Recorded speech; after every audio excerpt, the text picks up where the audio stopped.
So you better think about what you're trying to do to me. Yeah, think. Might let yourself be free. Hey, Eduardo, we had to do it, right? We had to get on. Yeah, let's do this, man. Hey, I hope everyone out there, on the real, I hope everyone out there is safe, and I hope you're all healthy. And do the best you can. Take your vitamin D and vitamin C's. Take your vitamins, brother. you know, so you can really help combat, this COVID and things that are going around. Wear your mask, wash your hands, socially distance. Use your brain, right? Even though we've been punched in it a few times, we still have it and we're still going to use it. But anyway, let's get to this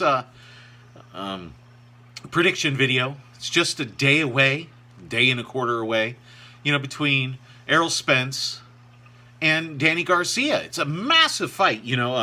How swiftly will Danny find out the truth, huh? You liked that title, didn't you? Anyway, I'm going to break down both fighters, and then I'm going to give my prediction. And in this, we look over Danny Garcia, 36-2. He's got about a 55% knockout ratio there. 8-2 in his last 10 fights.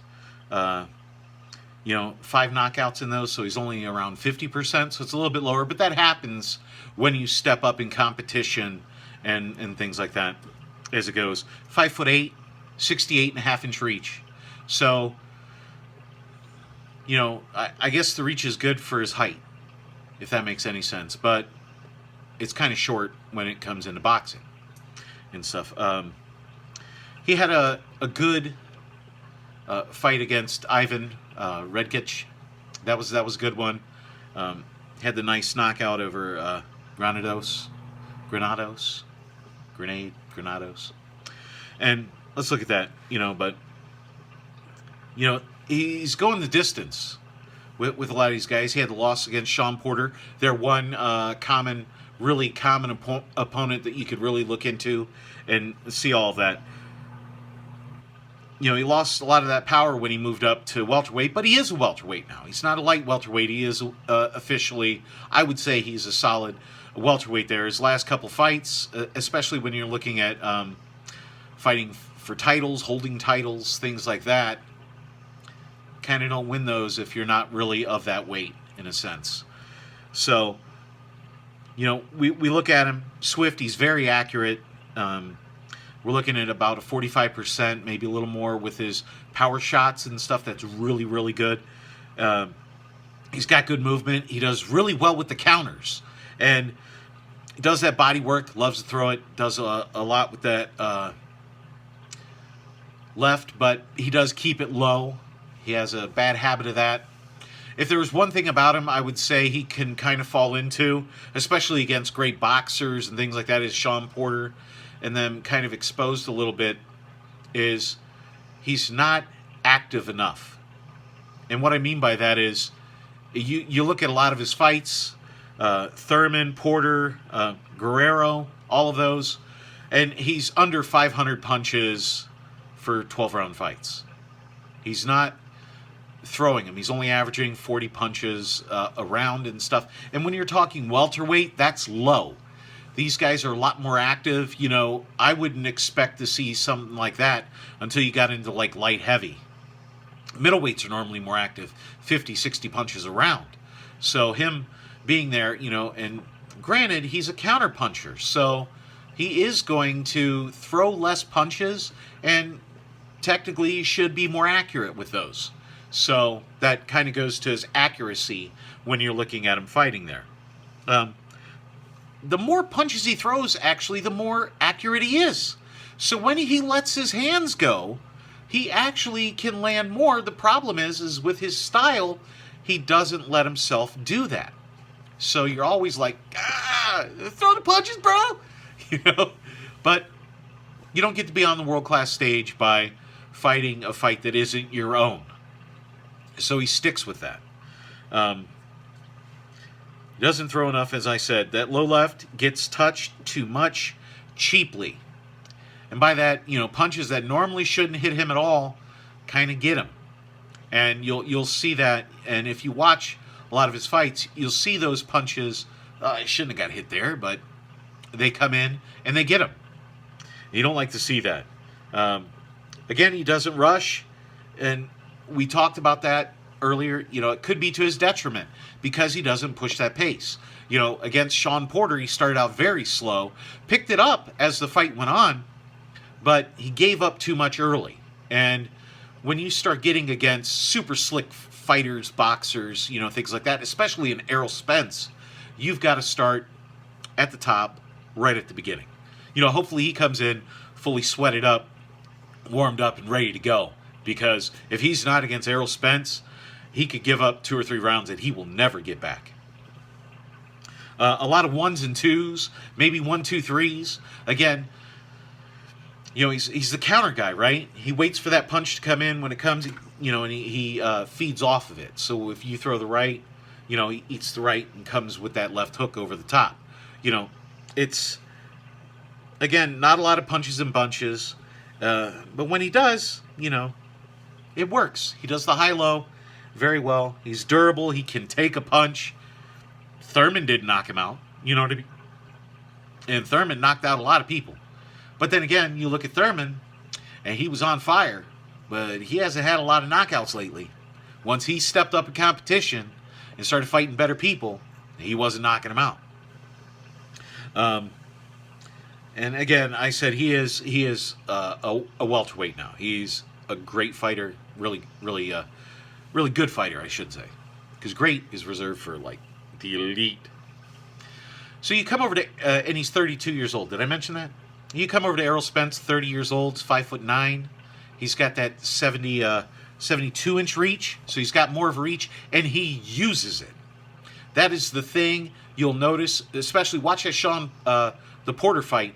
He uses that jab, and he extends that arm out, man, when he touches. When you try to counter him, he's really hard to counter because of the distance that he has. He's already hitting you and backing up as you're throwing the counter, and you're missing with that. Porter missed a lot. I think judges gave Porter a lot more hits than what he landed. But that's just me. That's just me. Who am I? Right?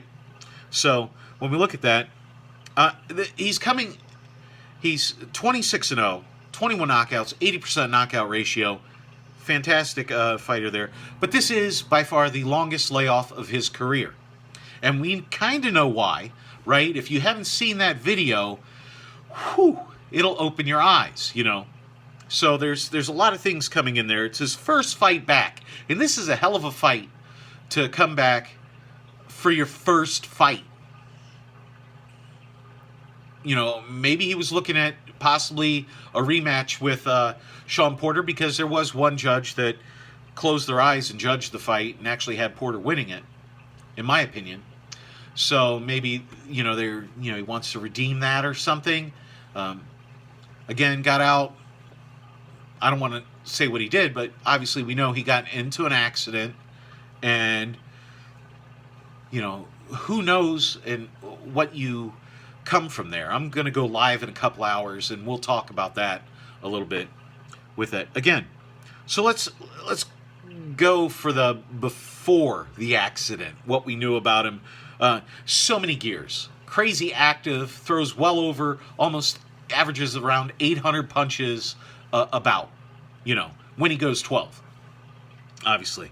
Active, lots of punches in bunches, great at applying pressure, but keeping distance with that jab. And he uses that jab. He can throw 1, 2, 3, 4, 5 in a row, and pumps it out there. And it's always to throw off your rhythm.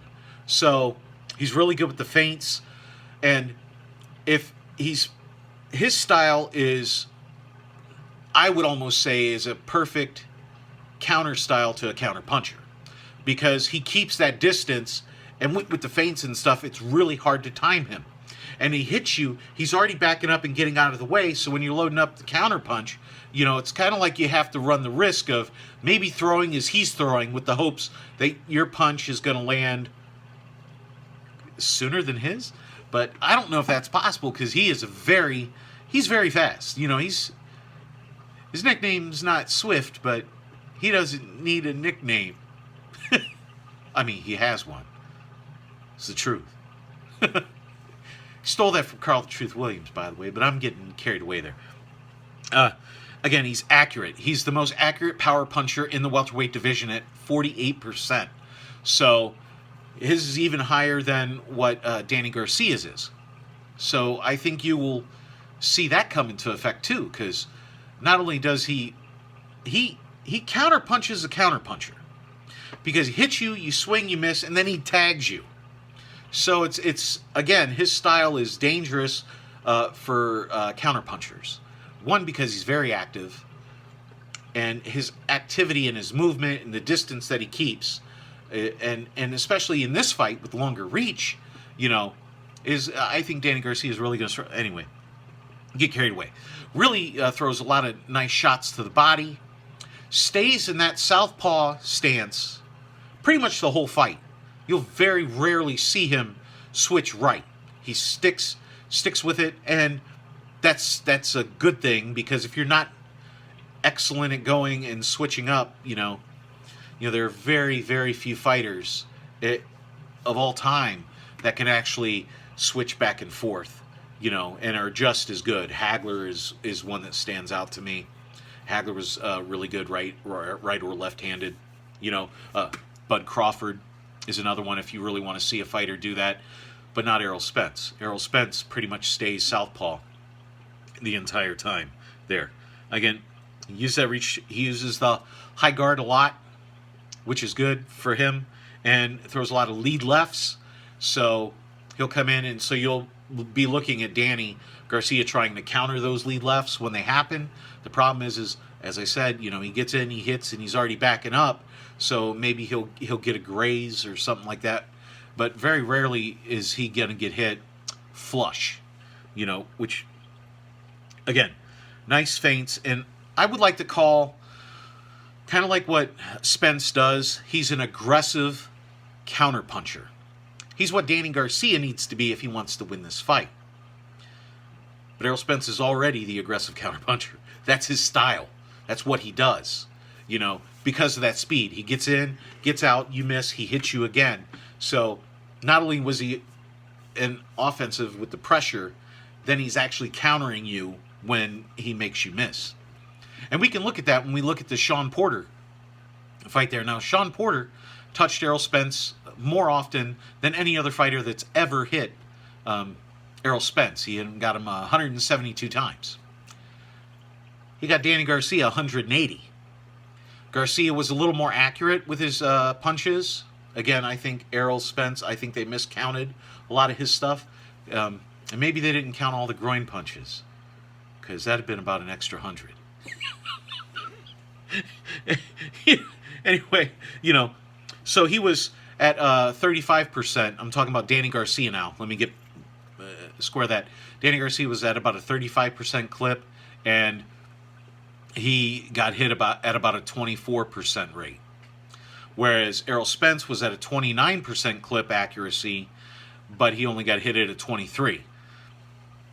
And you can't discount the fact that Errol Spence threw, almost 300 more punches than what Danny Garcia did against Shawn Porter. You see what I mean? So, yeah, his accuracy wasn't as good, but he hit him a lot more. So, it's kind of like one of those, if a guy throws 50 punches and lands 20, he's at 40%. But if a guy throws 100 punches and lands 40 or 39, he's at 39%. And you're like, well, he had the 40, but dude hit him a lot more. So that's what I'm looking at. And obviously, when we talk, this is a rough fight to call if we're looking at it. If this was without the injury and all of that, I would have said Errol Spence right when I started the video. I would say, look, this is going to be a prediction, Errol Spence is going to win. And it had been about 15 seconds because I got to sing at the beginning. Right, Eduardo? Yeah. Got to do a little singing in the beginning. But with this, when we look at it, I still think Errol Spence pulls it out, and I think he's going to win by decision. But I have a lot of concerns that we'll talk about on my live feed at 3 p.m. today. I'm going to go live. No sponsors, just me and Eduardo, just doing our thing. But I have big concerns about that. We'll talk about his weight issue. Training after an injury. And all of that. All of that. I mean, there's so many factors in there. But I'm still going to go Errol Spence by decision over Danny Garcia. Okay, might even say unanimous because I think his style is so much a counter to the counterpuncher style that Danny Garcia has. Make sense? Anyway, yeah. So I'm going to wrap this up. We got Errol Spence. It's going to be tomorrow, December 5th. It's going to be awesome. Hope you watch the fight. And please comment, rate, subscribe if you haven't already. And yeah, let's... God, I got to start putting more of these out. What do you think, Eduardo? Maybe? Maybe. Anyway, have a great one. See you at 3. I'm out. Keep punching. Stay safe, stay healthy.